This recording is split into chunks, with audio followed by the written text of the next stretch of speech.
हरिओम दोस्तों, स्वागत है आपका फिर स्टडी बाय लोधी सर के यूट्यूब चैनल में। दोस्तों मैं कृपाल लोधी।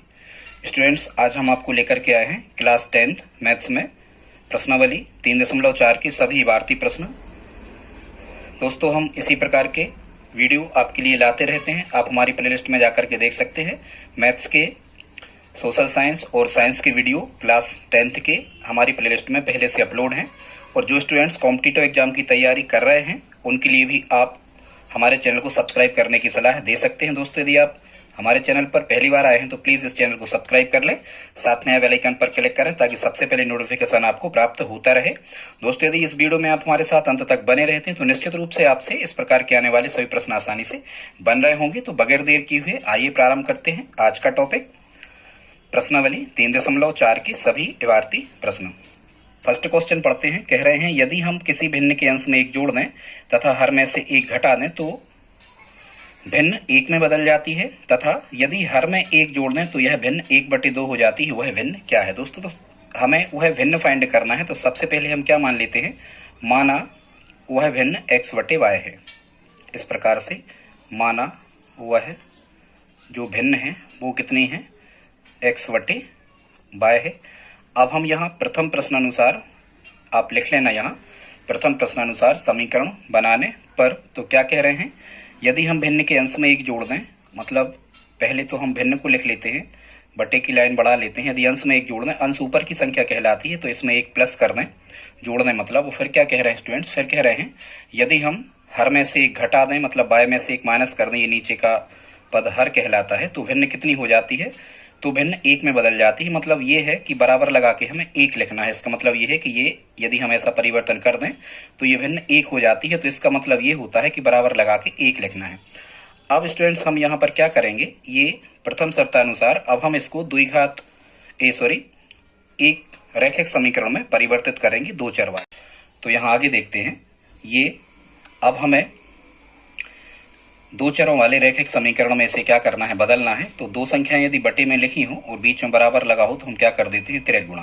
तिरक गुणा स्टूडेंट्स क्रॉस मल्टीप्लाइकेशन कहीं से भी कर सकते हैं। x/1 का जब हम 1 में करेंगे तो यहाँ आ जाएगा x/1, फिर बराबर लगाते हैं। y/1 का जब हम 1 में करेंगे तो यहाँ आ जाएगा स्टूडेंट्स y/1। ठीक है। अब हम क्या करते हैं, यहाँ से हमें पक्षांतरण करना पड़ेगा और समीकरण में बदलेंगे। x जो कहते हो, y इस तरफ आए सो काय के हो गए ऋण के, बराबर में ऋण 1 जो कहते हैं, और 1 इस तरफ आए सो 1 भी काय के हो गए ऋण के। तो यहाँ हमें x ऋण y बराबर समान चिन्ह जोड़ते हैं, 1 और 1 कितने हो गए, 2। और यदि दोनों जगह ऋण लगा है तो यहाँ ऋण आ जाएगा। ये हो गया समीकरण 1। ठीक है। x ऋण y बराबर कितना मिला, ऋण 2। ये समीकरण 1 हो गया। अब हम क्या करते हैं, अब हम द्वितीय शर्तानुसार, सेकंड शर्तानुसार द्वितीय शर्त क्या कह रहे हैं, यदि हर में एक जोड़ दें तो हम फिर से भिन्न को लिखते हैं x/y, और यदि हर में एक जोड़ दें, मतलब y में एक क्या कर दें, प्लस कर दें, तो क्या हो जाता है, तो यह भिन्न 1/2 हो जाती है। तो बराबर लगा के क्या लिखना है, 1/2। ठीक है। अब यहाँ से फिर तिरक गुणा करेंगे, बटे में संख्याएं बीच में बराबर, फिर से तिरक गुणा। 2 का x में 2x बराबर y/1 का 1 में y/1। यहाँ से 2x बाय इस तरफ आए ऋण के हो गए, बराबर 1 पहले से धन के थे, धन के रहेंगे। ये मिल गया समीकरण 2। ठीक है।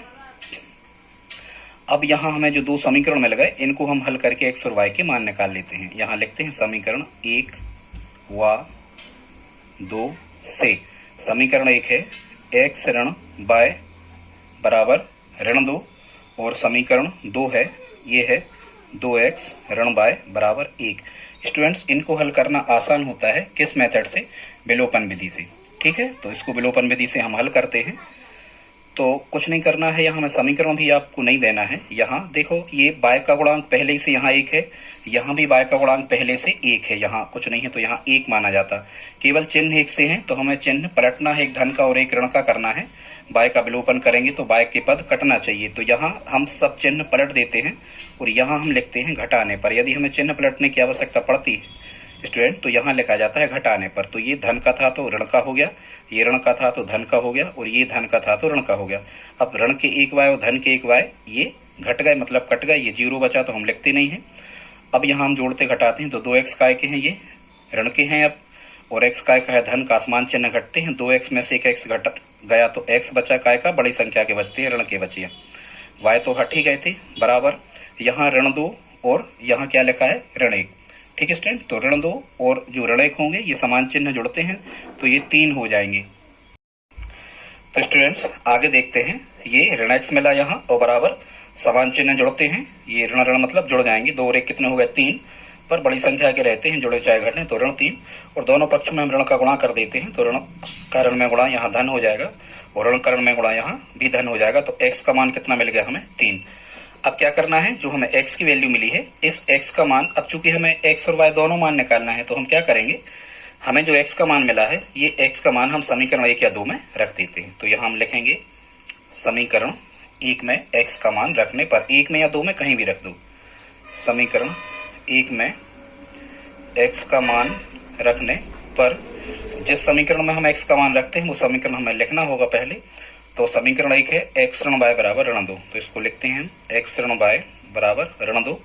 यहाँ स्टूडेंट्स हमें क्या करना है, x की जगह पर 3 लिखना है, तो यहाँ लिखेंगे 3 ऋण y बराबर ऋण 2, तो ऋण y बराबर मिलेगा ऋण 2 और 3 इस तरफ आएंगे तो ये भी ऋण के हो जाएंगे। इसके बाद से स्टूडेंट्स आप यहाँ देखें तो यहाँ हमें क्या मिल जाएगा, ये मिल जाएगा हमें ऋण y बराबर समान चिन्ह यहाँ भी जुड़ जाएंगे, ऋण के 2 और ऋण के 3, 2 और 3 5 हो जाएंगे, ये भी बड़ी संख्या मतलब ऋण के ही रहेंगे, ऋण ऋण दोनों तरफ से कैंसिल आउट कर दिया करें तो y बराबर कितना मिल जाएगा 5। अब हमें x और y के दोनों मान मिल गए, लेकिन हमारी जो भिन्न थी, भिन्न कितनी थी, अतः भिन्न कितनी थी x बटे y, और जब हम x बटे y में मान रख रहे होंगे तो x कितना मिला था देखो 3, तो इस x की जगह लिख देंगे हम 3, और y कितना मिला था 5, तो इस y की जगह लिख देंगे हम कितना 5।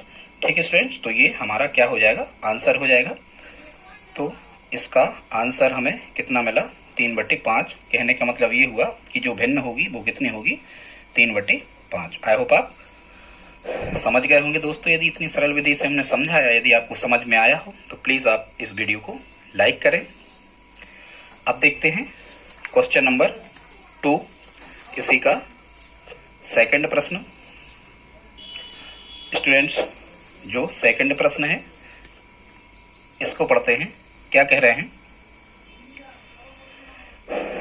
कह रहे हैं दूसरे प्रश्न में कह रहे हैं 5 वर्ष पूर्व नूरी की आयु सोनू की आयु की 3 गुना थी, 10 वर्ष पश्चात नूरी की आयु सोनू की आयु की 2 गुनी हो जाएगी।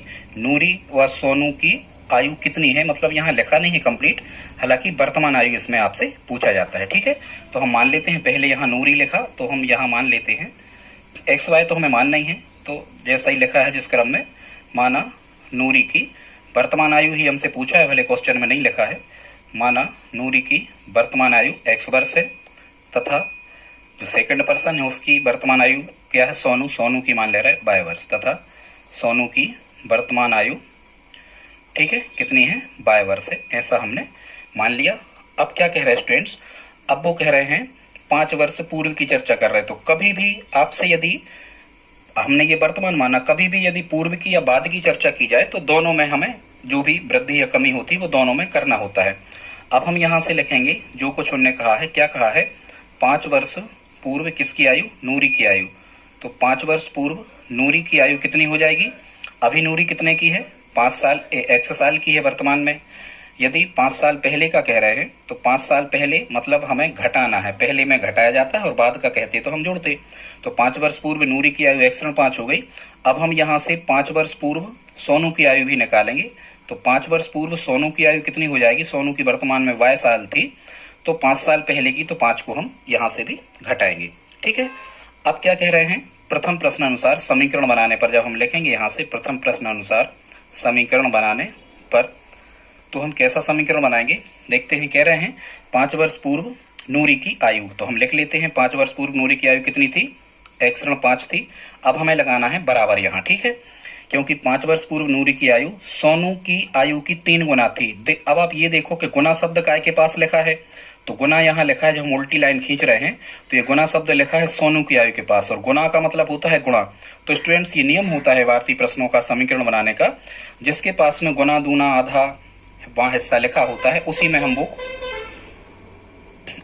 वो जोड़ना, घटाना, गुणा, भाग जो भी है वो करते हैं ऑपरेशंस। ठीक है, तो 3 गुना किसके पास लिखा, सोनू की, तो सोनू की आयु कितनी थी, y ऋण 5, तो इस y ऋण 5 में हम 3 का क्या कर देंगे, गुणा।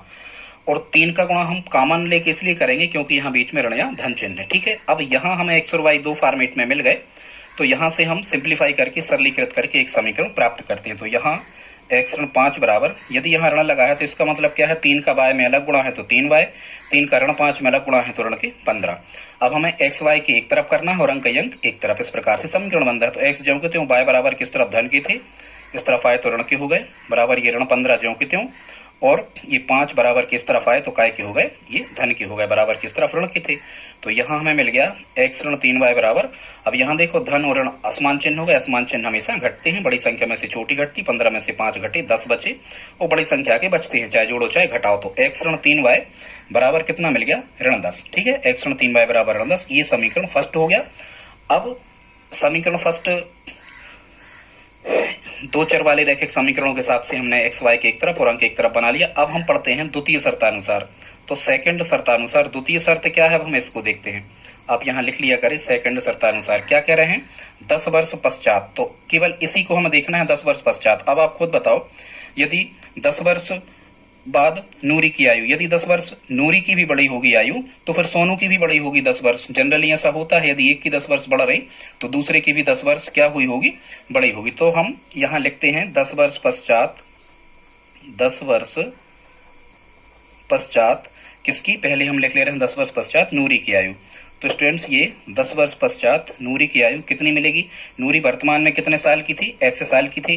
अब 10 वर्ष बाद की बात कर रहा है पश्चात, मतलब तो जोड़ेंगे, वर्तमान आयु में 10 वर्ष बाद कह रहे हैं तो जोड़ना पड़ेंगे, तो x धन 10 वर्ष हो जाएगी, ठीक है। और फिर हम लिखेंगे 10 वर्ष पश्चात, फिर से 10 वर्ष पश्चात अब किसकी, सोनू की आयु। तो 10 वर्ष पश्चात सोनू की आयु कितनी हो जाएगी, सोनू की वर्तमान आयु कितनी थी, सोनू की वर्तमान आयु 22 वर्ष थी, तो 22 में भी 10 साल क्या हो जाएंगे, जुड़ जाएंगे। अब क्या करेंगे, हम यहाँ लिखते हैं प्रश्नानुसार समीकरण बनाने पर।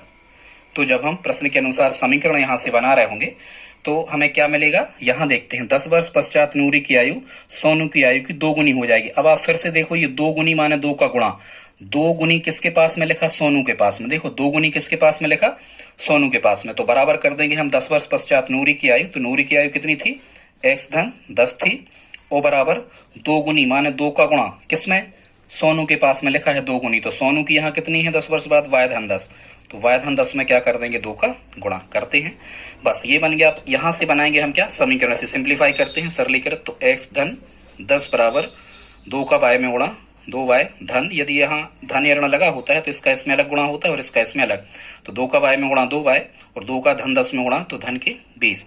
x y के एक तरफ करेंगे, x ज्यों के त्यों, 2y इस तरफ हो गए, ऋण के हो गए, पक्षांतरण किया हमने, 20 धन के थे धन के हैं, 10 इस तरफ धन के थे इस तरफ आए, ऋण के हो गए, कितना मिला, x ऋण 2y बराबर 20 में से 10 घटे कितना मिला, 10। इसको दे दिया हमने समीकरण 2। अब हमें 2 समीकरण स्टूडेंट्स मिल गए। पहला क्या मिला, x ऋण 3y बराबर ऋण 10, और दूसरा क्या मिला, दूसरा समीकरण मिला हमें x ऋण 2y बराबर कितना, 10। अब हम समीकरण 1 के नीचे 2 या 2 के नीचे कुछ भी लिख लेते हैं। समीकरण 1 क्या था, x ऋण 3y बराबर ऋण 10, तो यहाँ लिखते हैं x ऋण 3y बराबर कितना, ऋण 10। ये क्या था, समीकरण 1 था। अब हम इनको विलोपन से करते हैं क्या, हल। तो देखो विलोपन से हल करने में सबसे पहले आप ये देखा करें कि इनके गुणांक क्या पहले ही से बराबर हैं। तो इसमें हमें दिख रहा है कि इनके गुणांक जो हैं वो पहले ही से कैसे हैं, बराबर हैं। यहाँ भी 1x है और यहाँ भी 1x है, लेकिन इनका विलोपन नहीं हो रहा, अभी 1x और 1x धन के ये जुड़ जाएंगे, तो हम क्या कर देंगे, घटा देंगे। तो यहाँ आप लिख दिया करें घटाने पर। तो घटाने में क्या होता है, नीचे के सभी चिन्ह पलट जाते हैं, 3 चिन्ह पलटते हैं। इस धन का पहले से यहाँ कुछ नहीं तो धन है, धन का ऋण हो जाएगा, इस ऋण का धन हो जाएगा और इस ऋण का धन हो जाएगा। और अब स्टूडेंट जो हमने चिन्ह पलटे हैं, ये नीचे के सभी चिन्ह ये नीचे ही वाले माने जाएंगे, ठीक है।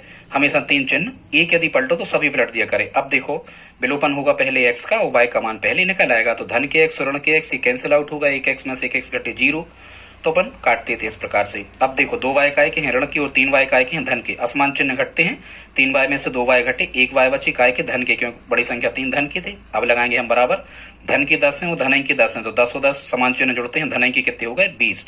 तो यहाँ हमें y का मान कितना मिल गया स्टूडेंट्स, y का मान कितना मिल गया 20। अब हम क्या करते हैं, इसके बाद से आप यहाँ देखना, y का मान हमें 20 मिल गया। अब हम क्या करते हैं, इस y का मान समीकरण 1 में रख देते हैं, 1 में या 2 में कहीं भी रख दिया करें। y का मान समीकरण 1 में रखने पर ऐसा आप लिख लेना। और 1 क्या था, समीकरण 1 था x ऋण 3y बराबर ऋण 10, x ऋण 3y बराबर कितना था, ऋण 10। y की जगह कितना लिखना हमें, 20। तो ये हो जाएगा x ऋण 3 गुणा इस y की जगह रखेंगे 20 बराबर ऋण 10। तो x ऋण 20 दिया 60 बराबर ऋण 10। x बराबर ऋण 10 और 60 इस तरफ आए काय के हो गए, धन के हो गए। तो x बराबर असमान चिन्ह घटते 60 में से 10 गए, कितनी बची, 50। यहाँ अतः करके लिख दिया करें स्टूडेंट्स, क्या करके, अतः करके लिख दिया करें। यहाँ अब हम आंसर लिखेंगे। तो आंसर हमें क्या मिल गया, x का मान कितना मिला, 50। और x हमने किसकी मानी थी, नूरी की वर्तमान आयु x। यहाँ मान लौटाते हैं, फिर से यहाँ देखना होता है नूरी की वर्तमान आयु कितनी थी, x, और x का मान कितना मिला, 50। अतः हम यहाँ लिखेंगे, क्या लिखेंगे कि नूरी की वर्तमान आयु कितनी है, 50 वर्ष है। ठीक है। तथा y का मान, y किसे माना था हमने, सोनू की आयु को y माना था, और y कितना मिला है, हमें y का मान मिला है ये 20। तो हम लिखेंगे तथा सोनू की आयु 20 वर्ष, तथा सोनू की आयु बराबर कितना लिखेंगे हम, 20 वर्ष। और दोस्तों यही हमारे क्या होंगे, आंसर होंगे। लास्ट में आप लिखते हैं ना। आई होप आप समझ गए होंगे। 2 क्वेश्चन हो गए। तो स्टूडेंट्स देखते हैं प्रश्न क्रमांक 3। इसमें क्या कह रहे हैं, 2 अंकों की संख्या के अंकों का योग 9 है। इस संख्या का 9 गुना संख्या के अंकों को पलटने से बनी संख्या का 2 गुना है, वह संख्या ज्ञात कीजिए। स्टूडेंट्स जब कभी भी लिखा हो 2 अंकों की संख्या, तो जैसे हम कहें 2 अंकों की संख्या 25 हमने मान ली, तो इसमें कोई भी एक इकाई अंक होता है और एक होता है दहाई अंक। तो इसमें हमें क्या करना होते हैं, वही हमें इकाई और दहाई अंकों को इसमें क्या करना होता है, मान लेना होता है। ठीक है। तो हम कहाँ से प्रारंभ करते हैं, इकाई अंक x से। माना इकाई अंक x है, इस प्रकार से माना इकाई अंक x है तथा दहाई अंक y है। इस प्रकार से आपको इकाई और दहाई अंकों को मान लेना है। इकाई अंक x है और दहाई अंक y है। तो जो 2 अंकीय संख्या होती है, इसको बनाने का एक फार्मूला होता है, इसको आप याद कर ले, एक बार दोहरा लें।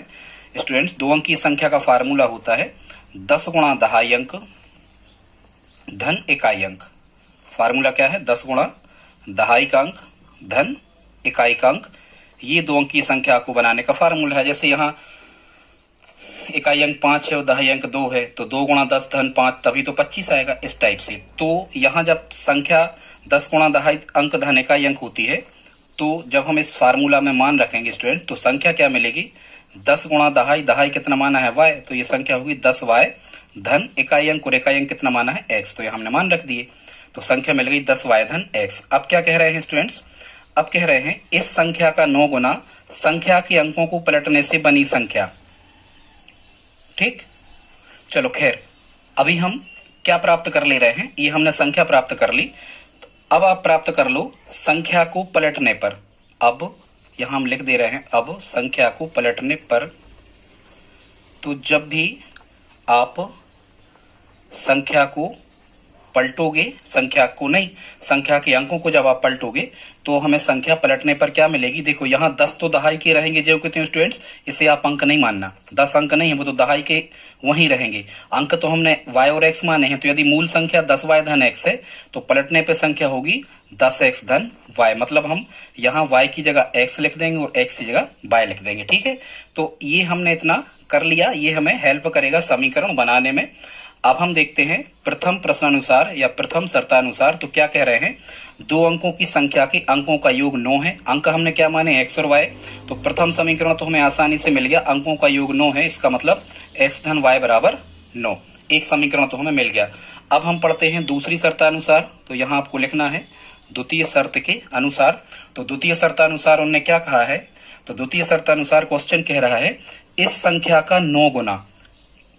9 गुना शब्द किसके पास में लिखा है, इस संख्या मतलब मूल संख्या, और ये थी मूल संख्या 10y धन x। तो 10y धन x, इसका 9 गुना माने यहाँ 9 का गुणा, इसका 9 गुना जो है अंकों को पलटने से बनी संख्या का 2 गुना है। तो 2 गुना काय के पास लिखा है, 2 गुना लिखा है अंकों को पलटने से बनी संख्या, और पलटने से बनी संख्या है 10x धन y। तो यहाँ 10x धन y ये अंकों को पलटने से बनी संख्या है, और इसके पास लिखा है 2 गुना, मतलब यहाँ 2 का गुणा। ठीक है। मूल संख्या का 9 गुना और अंकों को पलटने से प्राप्त संख्या का 2 गुना। ठीक है, बराबर है, ऐसा उन्होंने कहा है मतलब बराबर ही लगाते हैं बीच में बस। तो यहां से बनाएंगे हम दूसरा समीकरण। तो देखते हैं कैसे बनेगा, सिंप्लीफाई बस करना है। यदि यहाँ धन ऋण लगा होता है तो पूरे के हम बाहर लिखते हैं। ठीक है, 9 का गुणा यहाँ 10y में अलग होगा, और यदि धन लगा है तो 9 का गुणा x में अलग होगा। तो बस सिंप्लीफाई ही करना है। देखो कैसे, 9 का 10y में हम गुणा करेंगे तो 9 धाम 90 y आ जाएगा, धन 9 का x में गुणा करेंगे तो 9x आ जाएगा, बराबर 2 का 10x में गुणा 10 दूनी 20x आ जाएगा, धन 2 का y में गुणा 2y आ जाएगा। अब क्या करना हमें, x की एक तरफ, y की एक तरफ, ठीक है। तो ये 9x ज्यों के त्यों लिखे रहने दो यहीं, और ये 20x बराबर के इस तरफ धन के थे, इस तरफ आए सो ऋण के हो गए, ठीक है। धन के 90y ज्यों के त्यों, और ये 2y बराबर के इस तरफ आए तो काय के हो गए, ऋण के हो गए, ठीक है। वो बराबर में हमें कुछ नहीं मिल रहा तो हम क्या रख देते हैं, 0। बस अब जोड़ घटा लो, x में से x के ही जुड़ेंगे घटेंगे, y में से y के ही जुड़ेंगे घटेंगे। तो इस प्रकार से हमें क्या मिल जाएगा, समीकरण मिल जाएगा। कैसे, देखो 20x ऋण के हैं और 9x धन के हैं, असमान चिन्ह घटते हैं। 20x में से 9x गए, घटे, कितने बचे, 11x। तुरंत सोचा करे 11x काय के बचे, तो ऋण के बचे, क्योंकि बड़ी संख्या 20 काय की थी, ऋण की थी, तो ऋण के 11x बचे यहाँ पर। अब y देखो, तो धन के कितने हैं, धन के हैं 90y और ऋण के हैं 2y, असमान चिन्ह घटते हैं। 90y में से 2y गए तो कितने y बचे, 88y, और 88y काय के बच्चे स्टूडेंट्स, धन के, क्योंकि बड़ी संख्या धन की तो यहाँ हमने धन लगा दिया, और बराबर में कितना मिला, 0। अब किसी भी समीकरण में ये भी देखा जाता है, चूंकि 88 बहुत बड़ी संख्या आ गई, तब आप दिमाग लगाए करें, क्या कोई ऐसी संख्या है जिसका भाग 11 में जा रहा हो, जिसका भाग 88 में भी जा रहा हो, जिसका भाग 0 में भी जा रहा हो। तो यदि ऐसी कोई संख्या है जिसका भाग तीनों में जा रहा हो तो कर दिया करें, नहीं भी करोगे तो सही होगा, पर जोड़ना घटाना आपको ज्यादा करना पड़ेगा। तो वो संख्या हमें मिलती है 11 एक ऐसी संख्या है कि 11 का भाग 11 में भी जा रहा है, 88 में भी जा रहा है, 0 में तो हर संख्या का भाग चला जाएगा। तो ये हम 11 से भाग कर दे रहे, तो जब हम 11 से भाग करेंगे तो यहाँ भी बटे में 11 करेंगे, तो 11 से 11 कट जाएंगे, केवल यहाँ ऋण का एक x बचेगा, धन। जब यहाँ 11 से भाग करेंगे तो 11 × 88, 8 बार जाएगा, 8 y आ जाएंगे, वो बराबर 0 बटे 11 करेंगे तो 0 में तो कोई संख्या का भाग करो 0 ही होगी। तो ये मिल गया हमें समीकरण कौन सा, दूसरा। ये था हमारा फर्स्ट इक्वेशन, और ये मिल गया हमें कौन सा, दूसरा समीकरण। अब हम समीकरण 1 के नीचे 2 लिख लेते हैं, या 2 के नीचे कुछ भी। समीकरण 1 क्या था, x धन y बराबर 9, तो यहाँ हम लिख देते हैं x धन y बराबर कितना, 9। ये समीकरण कौन सा था, पहला था। तो आई होप आप समझ गए होंगे। अभी हाल तो हमें स्टूडेंट्स क्या मिला है, अभी तो हमें केवल क्या मिला है, समीकरण मिला है, ठीक है। क्या मिला है, अभी हाल हमें मिला है समीकरण। अब हम इनको क्या करते हैं, हल करते हैं। तो हल कैसा करेंगे, देखो आप, ऋण के x और धन के x ये पहले ही से अलग अलग हैं। यदि पहले ही से अलग अलग हैं तो ये क्या हो जाएंगे स्टूडेंट्स, यदि ये पहले ही से अलग अलग हैं तो ये क्या हो जाएंगे, कट जाएंगे। तो ये होगा कैंसिल आउट, धन की ऋण की। अब धन के 8y और धन के 1y तो समान चिन्ह है तो जुड़ जाएंगे, धन के 9y, 9y बराबर कितना मिल जाएगा हमें, 9। अब यदि 9y बराबर 9 तो y का मान निकालेंगे तो 9 बटे 9, 9 से 9 कट गए, माने y का मान कितना मिल गया हमें, 1। अब हमें क्या करना होते हैं, x और y के मान ही निकालना होते हैं। y मिल गया 1। अब हम क्या करेंगे, y का मान समीकरण 1 में रखेंगे, y का मान समीकरण 1 में रखने पर, तो समीकरण 1 क्या था, x धन y बराबर 9। कैसा था, x धन y बराबर 9, ठीक है। तो यहाँ x ज्यों के त्यों, धन y की जगह कितना लिखेंगे, y का मान है, y का मान 1 मिला, इस y की जगह 1 रखेंगे, और बराबर कितना, 9। इसके बाद से स्टूडेंट्स आप यहाँ देखना, x धन 1 बराबर 9, तो यहाँ x बराबर मिलेगा 9, 1 इस तरफ आएंगे बराबर की तो ऋण के हो जाएंगे, तो x बराबर कितना मिल गया, 8। अब हमें दोनों संख्याएं मिल गई, मतलब अभी तो हमें अंक मिले हैं, संख्या ज्ञात करना है। इकाई अंक x का मान मिल गया हमें कितना, 8, और दहाई अंक y कितना मिल गया हमें, 1। अब हम निकालेंगे मूल संख्या, क्योंकि उन्होंने कहा था कि मूल संख्या क्या होगी। तो जब हम मूल संख्या इसको निकालते हैं तो मूल संख्या क्या होगी स्टूडेंट्स, मूल संख्या थी कितनी, 10y धन x। मूल संख्या कितनी थी, 10y धन x। तो अब हम 10y धन x में y और x के क्या कर देते हैं, मान रख देते हैं। तो रखो यहाँ 10, यहाँ क्या है, कोई चिन्ह नहीं है तो गुणा है, तो 10 गुणा y का मान कितना रखोगे, 1, तो यहाँ 1 धन x कितना है, 8। तो ये मिल जाएगा 10 एकम 10 धन 8 बराबर कितना हो जाएगा, 18। और यही हमें ज्ञात करना था कि मूल संख्या क्या है। तो स्टूडेंट्स इसमें जो मूल संख्या निकल के आएगी वो कितनी हो जाएगी, 18। आई होप आप इस क्वेश्चन को समझ गए होंगे। स्टूडेंट्स अगला क्वेश्चन प्रारंभ करते हैं। 4th क्वेश्चन है, इसमें कह रहे हैं मीना 2000 रुपया निकालने के लिए बैंक गई। उसने खजांची से 50 रुपया तथा 100 रुपया के नोट देने के लिए कहा। मीना ने कुल 25 नोट प्राप्त किए। ज्ञात कीजिए कि उसने 50 रुपया व 100 रुपया के कितने कितने नोट प्राप्त किए। स्टूडेंट्स इसमें हमें 50 रुपया और 100 रुपया के नोटों की संख्या निकालना है, तो इसी क्रम में हम मान लेते हैं। माना 50 रुपया के नोटों की संख्या x है, माना 50 रुपया के, जैसा लिखा है इसी क्रम में आपको मान लेना है। माना 50 रुपया के नोटों की संख्या x है तथा 100 रुपया के नोटों की संख्या y है, तथा 100 रुपया के नोटों की संख्या कितनी है, y है। अब प्रथम प्रश्नानुसार यहाँ लिखना, आप प्रथम प्रश्नानुसार या लिखा करें प्रथम शर्तानुसार। क्या कह रहे हैं आगे देखो, कह रहे हैं मीना, यहाँ ये छोड़ दो, 50 रुपया और 100 रुपया के नोट देने के लिए कहा, यहाँ से पढ़ो आप। मीना ने कुल 25 नोट प्राप्त किए। यहाँ से स्टूडेंट्स जब आप समीकरण बनाओगे तो ऐसा बनेगा कि 50 रुपया के नोटों की संख्या धन 100 रुपया के नोटों की संख्या बराबर कितना होगा, 25। ये समीकरण एक तो आसानी से बन गया। माने क्या कह रहे थे, कुल 25 नोट प्राप्त किए हैं, तो 50 रुपया के नोट x हैं और 100 रुपया के नोट y हैं। इसका मतलब यही होगा कि दोनों नोटों की संख्या का जोड़ 25 होगा, तो x धन y बराबर 25, ऐसा हम लिख सकते हैं। ये समीकरण एक हो गया। ठीक है स्टूडेंट्स, अब हम द्वितीय शर्तानुसार यहाँ आप लिखना, द्वितीय शर्तानुसार सेकंड शर्त के अनुसार क्या कह रहे हैं। अब कह रहे हैं कि 2000 रुपया उसने निकाले हैं। कितने निकाले हैं, 2000 रुपया निकाले हैं, और 50 रुपया के नोट और 100 रुपया के नोट निकाले हैं। तो इसका मतलब ये होगा कि 2000 रुपया योग होना चाहिए। ये समीकरण हम दो बना रहे हैं, और काय का योग होना चाहिए। यदि हम कहें कि 50 रुपया के नोट x हैं, तो 50 रुपया के कुल नोट कितने होंगे स्टूडेंट्स, तो कुल नोट होंगे 50x। कितने होंगे, यदि एक नोट का मान 50 रुपया है और जितने नोटों की संख्या है उतने का हम कर देंगे गुणा, तो कुल नोट 50 के कितने निकाले, कुल रुपया, ये निकल आएगा। इसी प्रकार से 100 रुपया के कितने रुपया बने होंगे, तो 100 रुपया के कितने नोट हैं, y नोट हैं, तो पूरे 100 रुपया के जो नोट हैं उनके रुपयों की संख्या कितनी बनेगी, ये बन जाएगी 100y। समझ रहे हैं आप, 50 रुपया के नोट थे 50, तो कुल रुपया बने 50x, और 100 रुपया के नोट थे y, तो कुल रुपया बने 100y। ठीक है, और इन दोनों का योग कुल रुपया बने 2000, मतलब रुपया धन रुपया बराबर रुपया। ये समीकरण रुपयों में बन गया। ठीक है, ये संख्याएं बन गया। अब स्टूडेंट्स जैसा कि हमने शुरू में बताया था, यदि किसी समीकरण में एक सी संख्या बड़ी से बड़ी संख्या का भाग यदि लगता है तो लगा दिया करे, वो समीकरण कैसा हो जाता है, छोटा हो जाता है। तो जैसे यहाँ 50 का भाग यहाँ भी जा रहा, 50 का यहाँ भी जा रहा, 50 का यहाँ भी जा रहा, वो 50 ऐसी बड़ी से बड़ी संख्या है, तो 50 का हम इस समीकरण में कर देते हैं पूरे में भाग, तो कितना मिल जाएगा, 50/50, 50 से 50 कटेंगे, x मिलेगा धन 50। जब 100/50 करेंगे या 50 से 100 में भाग देंगे तो ये 2 बार जाएगा, y ज्यों के त्यों। और 50 से जब हम 200 को काट रहे होंगे स्टूडेंट्स, तो यहाँ पर कितना आ रहा होगा, 50 चौको 200 मतलब 4 और 109 40 आ रहा होगा। तो ये हो गया हमारा दूसरा समीकरण। इसे कट कर दो, मान के चलो ये दूसरा समीकरण। अब बन गए हैं समीकरण। इनको हमें क्या करना है स्टूडेंट्स, इनको हमें विलोपन विधि से क्या कर देना है, हल कर देना है। ठीक है, तो अब ये समीकरण 2 है, इसके नीचे 1 लिख दो, x धन y बराबर 25। इसको इसके नीचे लिख दो, x धन y बराबर 25। कोई अंतर नहीं पड़ता, 1 के नीचे 2 या समीकरण 2 के नीचे 1 आप लिख लिया करें।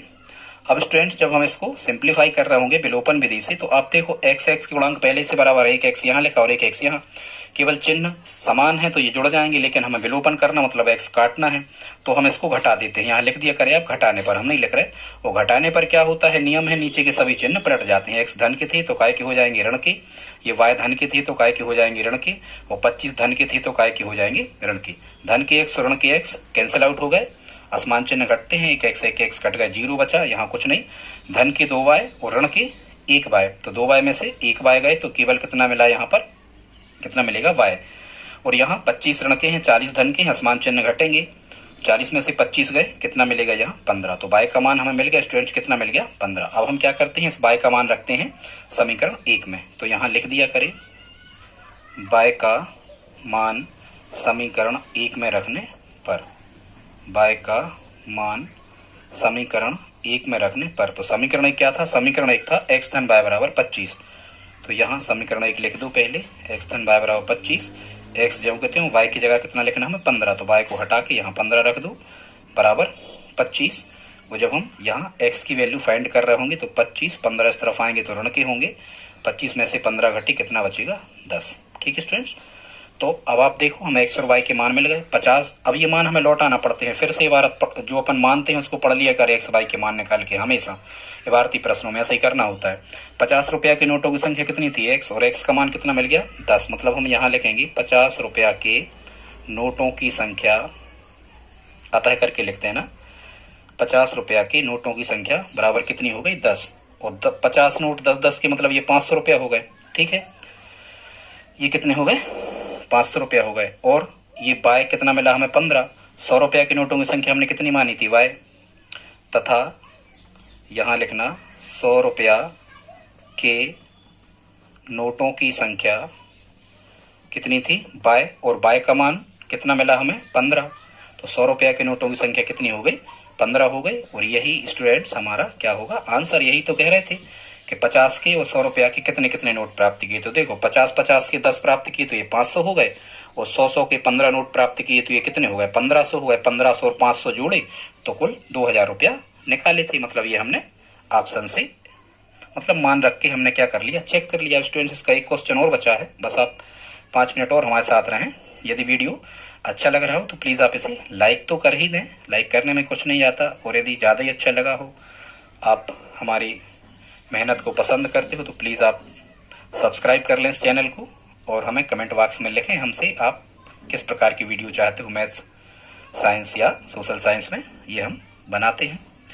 अगला देखते हैं स्टूडेंट्स, 5वां क्वेश्चन है, लास्ट क्वेश्चन है आज का। इसके बाद हम एंड करेंगे, फिर आगे कराएंगे आपको। कह रहे हैं किराए पर पुस्तकें देने वाली किसी पुस्तकालय का प्रथम 3 दिनों का एक नियत किराया है, तथा उसके बाद प्रत्येक अतिरिक्त दिन का अलग किराया है। सरिता ने 7 दिनों तक एक पुस्तक रखने के लिए 27 रुपए अदा किए, जबकि सुशी ने एक पुस्तक 5 दिनों तक रखने के लिए 21 रुपए अदा किए। नियत किराया तथा प्रत्येक दिन का अतिरिक्त किराया क्या है? ये हमें प्राप्त करना है, लास्ट की लाइन। तो स्टूडेंट जैसा यहाँ लिखा होता है उसी प्रकार से हम यहाँ क्या करते हैं? मानते हैं। यहाँ क्या लिखा है लास्ट में? स्थिर किराया मतलब नियत किराया। तो माना नियत किराया x रुपया है, ऐसा हम मान लेते हैं।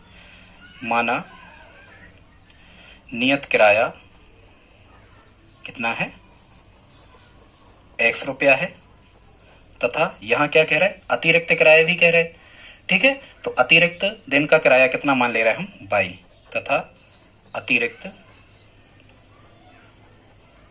किराया कितना है? y है। ऐसे हमने मान लिए। अब हम पढ़ते हैं प्रथम प्रश्नानुसार, या आप यहां लिख लिया करें प्रथम शर्त के अनुसार। तो प्रथम शर्त के अनुसार स्टूडेंट्स क्या कह रहे हैं?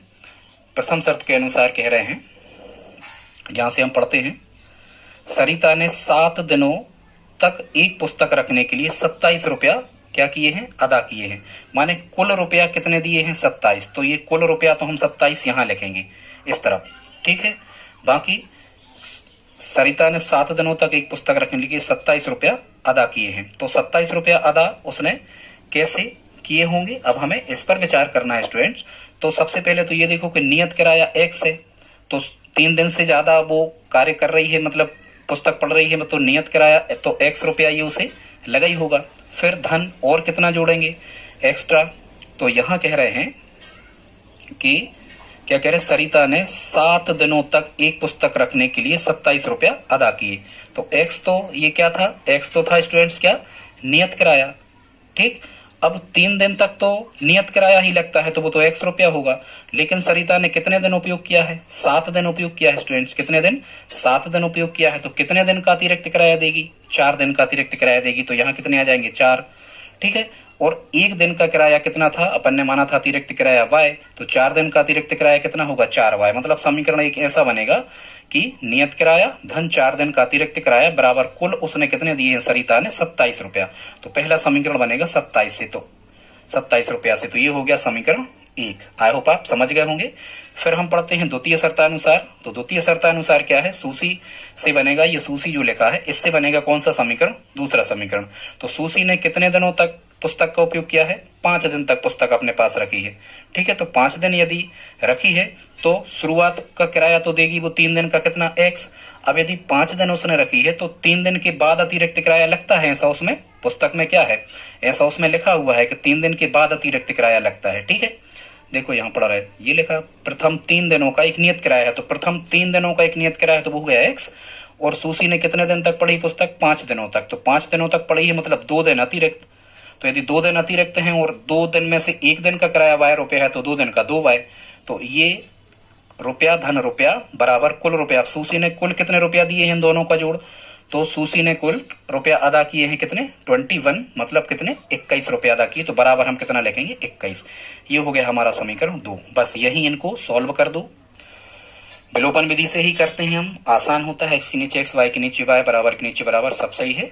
तो अब यहाँ देखो धन x और धन x 2x हो जाएंगे, लेकिन हमें विलोपन करके घटाना है तो हम क्या कर रहे हैं? चिन्ह यहाँ नीचे के पलट दे रहा है, यहाँ आप लिख दिया करें घटाने पर। तो यहाँ धन था पहले से तो ऋण हो जाएगा, धन था तो ऋण हो जाएगा, यहाँ धन था तो ऋण हो जाएगा। धन के x और ऋण के x ये कैंसिल आउट हो गए। धन के 4y और ऋण के 2y, असमान चिन्ह घटते हैं। 4y में से 2y गए, कितने बचे? ये 2y बचे। धन के बचे, बड़ी संख्या धन है, धन हम लगाते नहीं, फिर बराबर लगाएंगे। 27 धन के हैं, 21 ऋण के हैं, असमान चिन्ह घटेंगे। 27 में से 21 घटे, कितने बचे? यहाँ 6। और 6 काय के बचे स्टूडेंट? तो 6 बचे काय के? धन के बचे। इसलिए यहाँ जब हम y की वैल्यू निकाल रहे होंगे तो 6/2, 2 से 6 कैंसिल आउट करेंगे 3 बार, तो y का मान कितना मिल गया हमें? 3 मिल गया। ठीक है, क्या कह रहे थे? अतिरिक्त किराया कितना है? तो अतिरिक्त किराया कितना यहाँ कह रहे हैं? अतिरिक्त किराया है y रुपया, तो अतिरिक्त किराया हमारा 3 रुपया, ये 3 रुपया निकल आया। अब हम क्या करते हैं? y का मान मिल गया, अब हम x का मान निकालना। तो y का मान आप चाहे समीकरण 1 में रख दो, चाहे 2 में, हम समीकरण 1 में ही रखेंगे। ठीक है, समीकरण 1 में y का मान रखने पर यहाँ हम लिखते हैं ऐसा, समीकरण 1 में y का मान रखने पर। तो समीकरण क्या था? x धन 4y बराबर 27। तो हम लिखते हैं x धन 4y बराबर 27। तो x धन 4 यहाँ गुणा है, y का गुणांक है, y की जगह कितना रखेंगे? 3 बराबर 27।